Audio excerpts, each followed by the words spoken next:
Bonsoir David Tebib. Bonsoir. Merci beaucoup d'être sur le plateau de Bonsoir le Gard. C'est une première, je crois. C'est avec plaisir. Vous étiez venu dans Feu 19h le live, mais c'est la première fois dans Bonsoir le Gard. Tout à fait.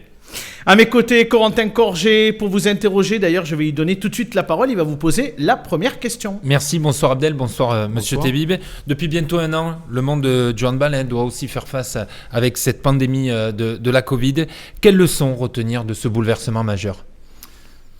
La leçon principale, ça a été la capacité de réactivité de l'ensemble du sport professionnel et particulièrement du handball qui a été extrêmement proactif. Donc la Ligue nationale de handball a fait en sorte d'être au plus proche de l'ensemble des clubs de Star League et de Pro League pour les accompagner, pour être force de proposition. Et ce qui est à noter sur une période comme celle-ci, ça a été la grande imagination, la grande capacité des clubs à garder le lien, à faire en sorte de créer de nouveaux outils à travers évidemment, et maintenant on est tous devenus coutumiers de Zoom, de toutes les visios que l'on a tous les jours. Mais c'est vraiment cette capacité à continuer à garder le lien. C'est très précieux, c'est très important, à la fois supporters, à la fois les partenaires. Donc une grande capacité d'innovation durant cette période. D'un point de vue économique, on a presque envie de vous poser la question aussi directement. Comment ça va l'USAM ? Alors l'USAM Nîmes-Gard a une chance incroyable, c'est d'avoir le soutien de partenaires et de supporters incroyables qui sont véritablement aux côtés du club, derrière le club, qui le soutiennent. Ça avait déjà été le cas lors du confinement, première séquence. Aucun abonné n'avait demandé le remboursement. C'est extrêmement rare, c'est quelque chose d'exceptionnel pour un club de pouvoir compter sur cette ferveur et cet engagement. Également auprès des partenaires privés et institutionnels. Là aujourd'hui, ce que l'on espère, et le travail que l'on fait aujourd'hui avec l'ensemble des ligues professionnelles, c'est d'essayer d'avoir un retour avant la fin de la saison, on en parlera peut-être après, pour avoir la satisfaction d'une partie du public, de pouvoir leur donner et leur offrir quelques matchs et partager des émotions. En tout cas, il n'y a plus de billetterie depuis des mois maintenant. Ça a un impact, on imagine, sur bien évidemment les finances du club. Est-ce qu'on peut imaginer que ça puisse avoir un impact également à moyen terme, c'est-à-dire sur les ambitions du club pour la saison prochaine, pour un parcours européen, etc., pour des recrutements ? Est-ce qu'on peut garder tout l'effectif ? Alors aujourd'hui, on ne connaît pas l'atterrissage, bien évidemment, suite à la période que l'on connaît, donc l'atterrissage économique, j'entends. Il est sûr qu'il y aura des pertes. On va faire en sorte, avec les soutiens étatiques et encore une fois avec l'ensemble des partenaires, que ces pertes soient les plus, minimes possibles, même si inévitablement il y en aura. Après, il est possible que nous soyons confrontés à des montants plus importants. Il est possible que des joueurs puissent peut-être demander de saisir des opportunités. On verra à ce moment-là. Mais l'objectif... Pour l'instant, vous n'êtes pas inquiet ? Je suis inquiet depuis le début de la saison avec ce que l'on vit. Mais l'inquiétude ne doit pas nous paralyser. Elle doit au contraire nous pousser à être très très actifs. Même sur les partenaires privés, on sait qu'ils sont très importants dans des ligues comme notamment au handball, surtout pour l'USAM, vous avez su en attirer beaucoup dans le tissu local autour de Nîmes. Ils ont été, vous l'avez dit, généreux, peut-être même sur cette saison, parce que c'est vrai qu'ils ont payé aussi pour une prestation que malheureusement vous ne pouvez pas leur fournir. Est-ce que vous n'avez pas peur aussi, ils ont des soucis avec le Covid, qu'ils ne puissent pas vous continuer à vous accompagner comme ils le font ? Écoutez, c'est toujours pareil. Il est possible que certains puissent demander des avantages pour la saison prochaine, puissent demander un règlement différent de ce qui était prévu initialement. Le but du jeu, c'est quand même de rester solidaire. Pour l'instant, ce n'est pas le cas. Pour l'instant, ce n'est pas le cas du tout. Le but du jeu, c'est de véritablement leur apporter des nouveautés.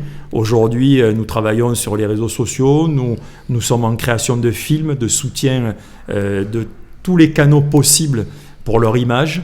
Nous avons fait des livraisons de repas, par exemple, juste avant les matchs. Nous continuons à innover. Donc j'espère qu'ils seront satisfaits de ce gros travail de toutes les équipes. Et je tiens vraiment encore une fois à leur dire bravo pour tout le travail quotidien qui est fourni. Espérons que ce scénario que vous évoquez sera à la marge. C'est extrêmement important. Au-delà des finances du club, on en parlait il y a quelques instants, des supporters et de l'absence effectivement de billetterie. On a presque envie de dire aussi qu'il y a une absence du coup d'émotion dans le Parnasse. Ça a eu un effet sur le Nîmes Olympique, clairement, les dirigeants en ont parlé, l'ex-entraîneur aussi. Est-ce que Franck Maurice, le coach de l'USAM, vous en parle? Est-ce que les joueurs aussi sont affectés par cette absence de supporters? On a aujourd'hui un des meilleurs publics de France, il faut le dire. C'est un public passionné, de connaisseurs, qui vraiment porte, soutient son équipe et est capable de comprendre dans un match quand il faut mettre la pression. Donc je pense qu'on a perdu des points en Coupe d'Europe et en championnat, sans l'apport de notre précieux public. Ce n'est pas pour rien qu'on a appelé au niveau national le Parnasse infernal. C'est bien qu'il y a une raison. Et aujourd'hui, il est évident que sportivement, on est handicapé. On fait partie des équipes, des clubs qui ont véritablement, malheureusement, un manque avec même si les résultats sont plutôt positifs. Oui, mais ça serait formidable s'il était encore plus. C'est quelques points que l'on a ratés en Coupe d'Europe et en championnat. Je pense que raisonnablement, c'est une défaite en Coupe d'Europe et au moins 2 matchs que l'on aurait gagné avec le soutien. C'est vrai que le Parnasse infernal, comme vous aimez l'appeler, aurait été bien avec tous ces matchs qui s'enchaînent, notamment la Coupe d'Europe. C'est vrai que voilà, l'USAM a vraiment basculé depuis 2 saisons où vous jouez la Coupe d'Europe en plus du championnat et vous êtes confronté un peu à ce problème de luxe qu'on aime dire, c'est pouvoir jouer sur les 2 tableaux, surtout que maintenant c'est minimum 10 matchs sur la scène européenne.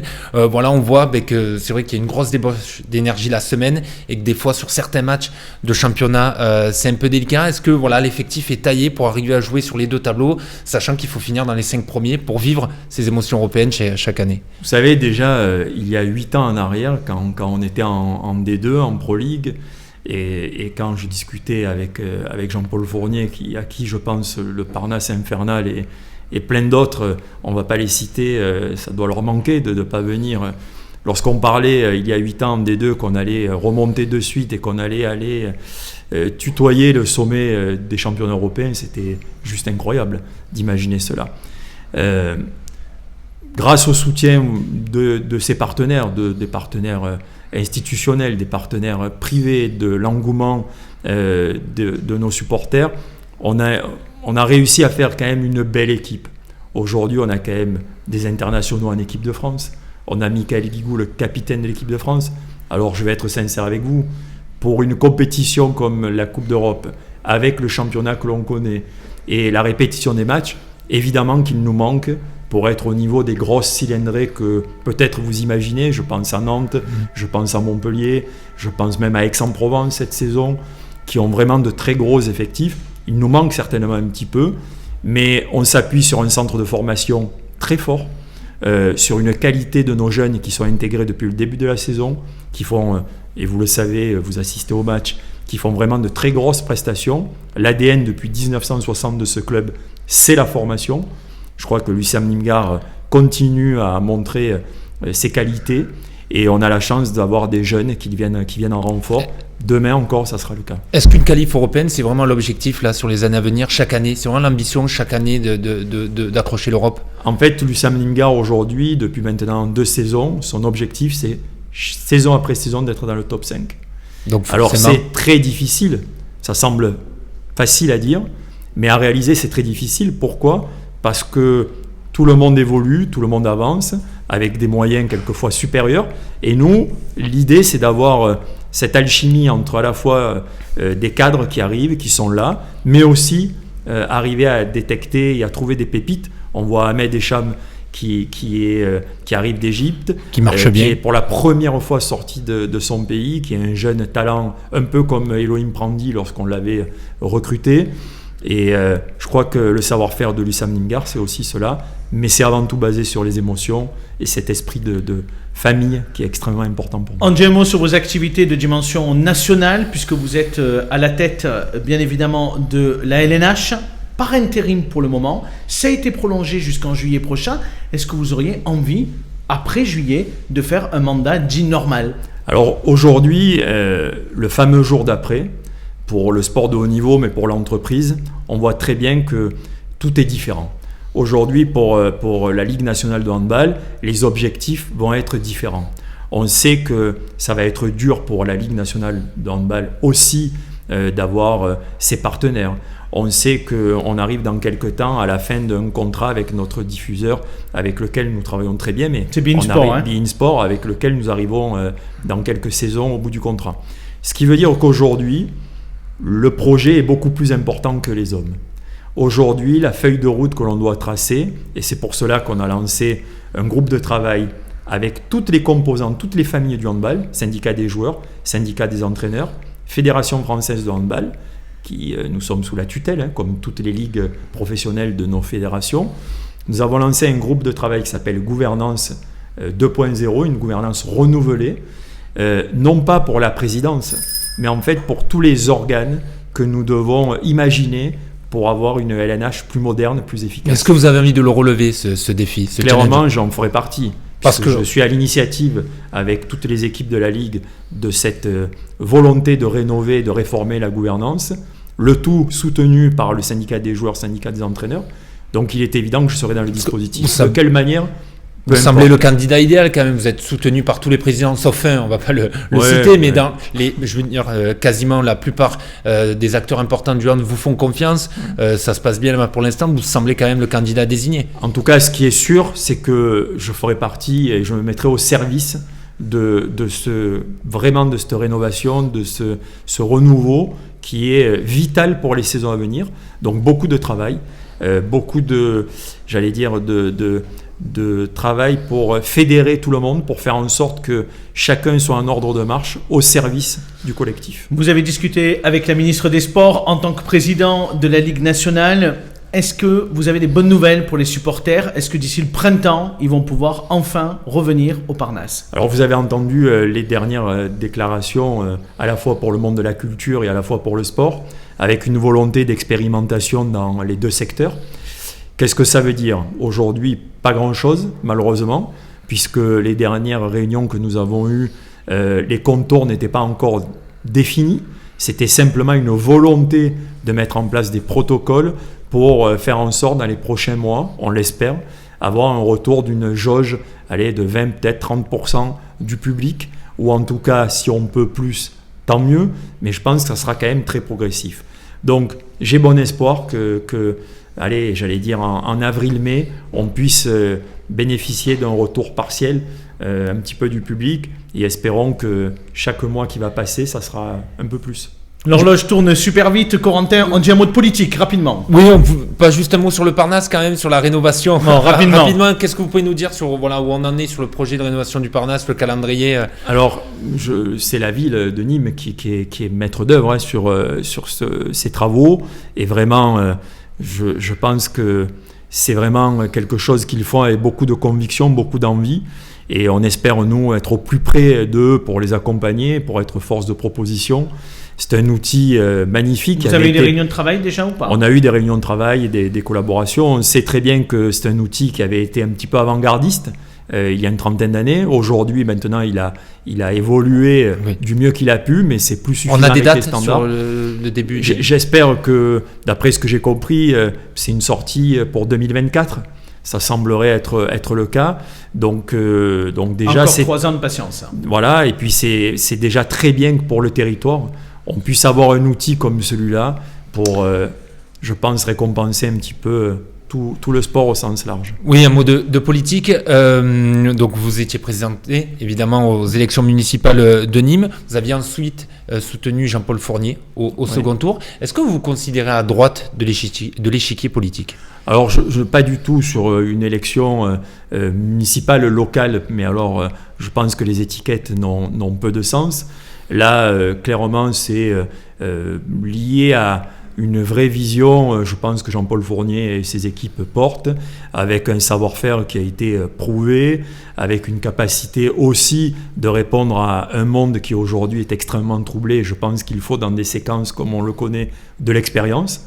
Donc, en plus de la qualité de la personne, je pense qu'il y a les qualités liées intrinsèquement à l'aspect, professionnel de la situation. Et ça me semblait tout naturel. Et en ce qui concerne Nîmes Métropole, Franck Proust, depuis quelques mois à la tête en tant que président. Quel est votre regard, vous qui êtes chef d'entreprise, qui êtes porté, qui dans votre programme avez beaucoup insisté sur le développement économique du territoire? Est-ce que vous avez le sentiment que le compte y est pour l'instant? Alors je pense que là on est tout simplement dans la mise en place. On n'est pas dans la continuité comme une ville à, je dirais, le bilan à mettre en place auprès d'un candidat. Et là, en l'occurrence, ça a été la même chose avec l'élection de Jean-Paul Fournier. Je pense que Franck Proust est en période ce que j'appelle d'audit.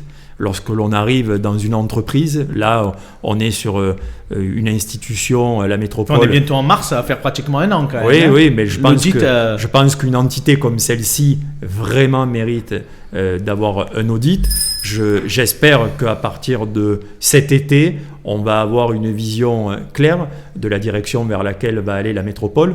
Je crois qu'aujourd'hui, il faut qu'elle soit au plus proche de ces communes, au plus proche de ces acteurs, avec une hiérarchisation, on le sait, de ses priorités. On ne pourra pas tout faire. En tout cas, il me semble que ça sera difficile. Il va falloir clairement annoncer quels vont être ses choix et aller dans ces directions. Et je pense que Franck Proust et ses équipes relèveront ce défi sans difficulté. Un tout petit mot sur la CCI, puisque à l'automne prochain, il y aura une élection avec un renouvellement de la présidence de la Chambre consulaire. Est-ce qu'en tant que chef d'entreprise, ça pourrait vous intéresser, tout simplement ? En tout cas, ce qui est sûr, c'est qu'en tant que chef d'entreprise, tout ce qui touche au développement économique, tout ce qui touche au territoire m'intéresse.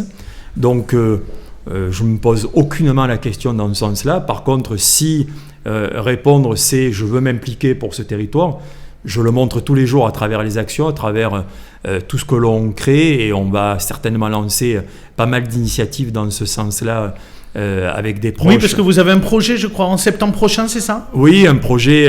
Alors ça, c'est une association qui me tient beaucoup vraiment vous à cœur. Vous pouvez nous en dire un mot Oui, ce soir, rapidement ? Allez, rapidement un mot. Ça sera en fait l'association de personnalités de tout horizon qui auront la certitude de transmettre l'idée que tout est toujours possible.